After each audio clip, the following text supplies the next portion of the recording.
put together whatever the heck they have, interview or no interview. By September 1st, the public should have an explanation of what Mueller has. I really want that because I don't think he has much. You responded today to Mueller's latest request, and you think this could be over by September. Let's start with the request. Well, I think if it isn't over by September, then we have a very, very serious violation of the Justice Department rules that you shouldn't be conducting one of these investigations in the 60-day period. Now, as you know, that's not actually accurate. There is a DOJ custom not to make public disclosures about investigations within 60 days of an election, but there's no DOJ rule that every investigation needs to be shut down within 60 days of an election. Of course not one that is imminent or one that has to be done or some serious loss of evidence could take place. But there is a Justice Department practice, and he's bound by it, that to the best you can, you shouldn't be carrying these things on right before an election. And that was President Trump's lawyer, Rudy Giuliani, making the case for the Russia investigation to wrap up by this month. Midterm elections are now just weeks away, and special counsel Robert Mueller's investigation is still going on. Last week, former Trump campaign advisor George Papadopoulos was sentenced to 14 days in prison and 12 months of supervised release for lying to the FBI about his contacts with foreign nationals during the campaign. And last month, President Trump's former campaign chairman, Paul Manafort, was found guilty on 5 counts of tax fraud, 1 count of failing to disclose his foreign bank accounts, and 2 counts of bank fraud in Mueller's probe. Keir Dougall and Miriam Baer are here. Keir is a former assistant U.S. attorney in New York's Eastern District, and Miriam is a law professor at Brooklyn Law School and a former assistant U.S. attorney in the Southern District of New York. Thanks to both of you for being with us. We just heard Rudy Giuliani making the case for wrapping this up. Are there any specific laws on the books to a timeline for a DOJ investigation? No, and I think he's not making the greatest case because he's making it way too broadly. There certainly is no argument for saying you may not have any investigation ongoing whatsoever within 60 days of an election. What there is a very strong policy, first of all, that you shouldn't in any way try to influence an election, and also that you generally shouldn't, if possible, not announce charges close to an election. But that's a far cry from saying you're not allowed to investigate anything within 60 days of an election. Because we saw James Comey do this, correct, Keir? Yeah, so that's correct. The rule is you can't interfere, but that leaves a lot of open territory. So if you do need to take investigative steps within the period before an election, you take them. For instance, the Manafort trial in Washington is going to go forward because that's when it was scheduled. Right. I'm glad you brought up Paul Manafort's trial because it's scheduled to begin next week. Now, the judge has ruled there can be no discussion of Russian collusion in this case. Is that correct? Why should we care about this trial? Well, it's still serious, and I think one thing we've seen is that FARA registrations, these are these registrations that we tell lobbyists to file when they're representing a foreign principal. That's serious stuff, so we should care about that if someone like Paul Manafort is representing the Ukraine and either not being above board about it or even being misleading in whatever filings he does file. Those are serious charges we should care about. But some say, these are serious charges, but perhaps not always brought to this level of, scrutiny. Would you agree with that, Keir?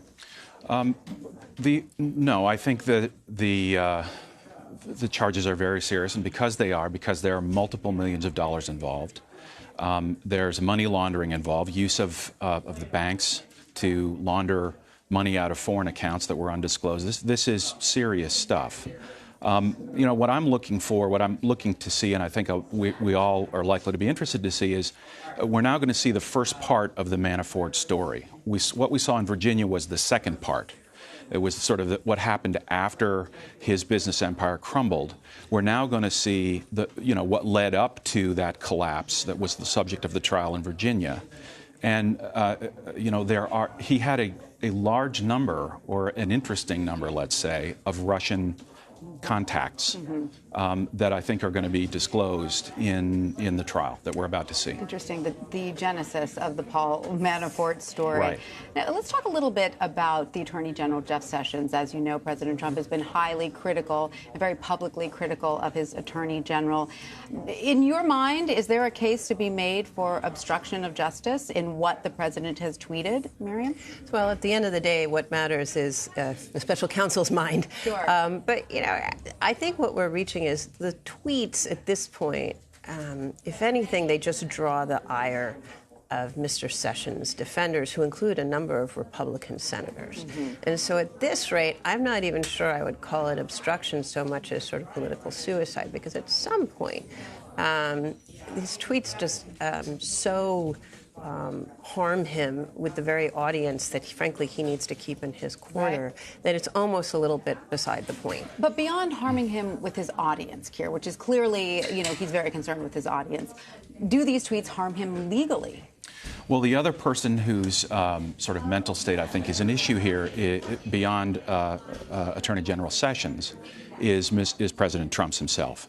And so, he has arguably taken actions which would perhaps disrupt or interrupt the investigation. You can make the argument. And so the question then becomes, why did he do that? And I think that's a question that's been pretty broadly asked in the media, and one that we're going to learn what Mr. Mueller has on that issue. Well, speaking of, based on what we've seen unfold in the past few weeks, what clues do we have into the direction the Mueller investigation may be taking? Well, we could see several things happen. First of all, his team has this trial to focus on. So one thing we're going to expect them to do is really focus on that trial. And it will be interesting to see the information that comes out of that trial. So that's sort of the first thing. The next question would be, will we see more indictments related either to hacking of computers, or related to, what we think of as the nitty-gritty. Right. For example, the meeting in Trump Tower. Right. Those kinds of questions really haven't been answered yet. Well, we've seen the indictments of Russians, involved in the hacking and in the interference. Do you think we could see then the indictments of Americans related to that Russian hacking?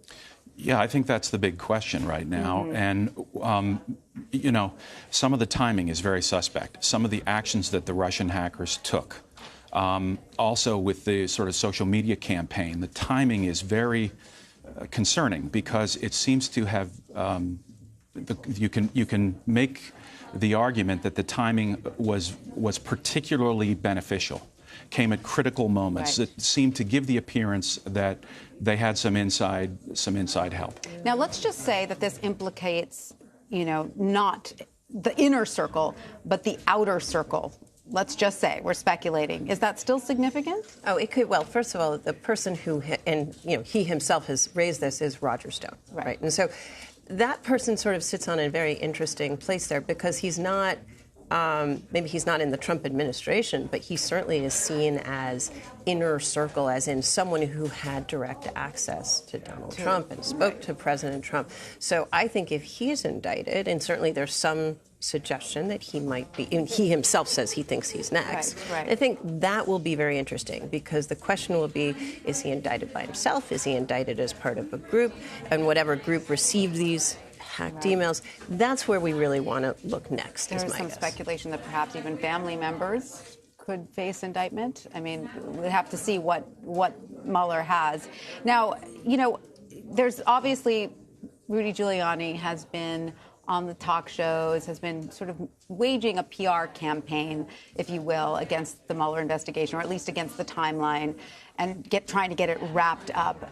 He also seems to suggest that the president will answer questions from Mueller's team on a written basis, but not in a live interview. Do you think that that's likely to happen? Well, our source for that information is not, as I understand it, it's not Mueller's office. It's Mr. Trump's team. So I think, we've heard a lot of things that haven't come true. Some things have, but so we need to take a little grain of salt with it. Sure. As a former prosecutor, it would never have been my preference to take evidence from a witness by written question. You can't see their reaction. You can't follow up. You can't judge their credibility. So it is certainly a less intrusive way of getting information from a witness, and perhaps Mr. Mueller's team are trying to be particularly deferential. As I understand it, the willingness, or at least the consideration of written questions, is not precluding them from a decision to take actual testimony later. Right.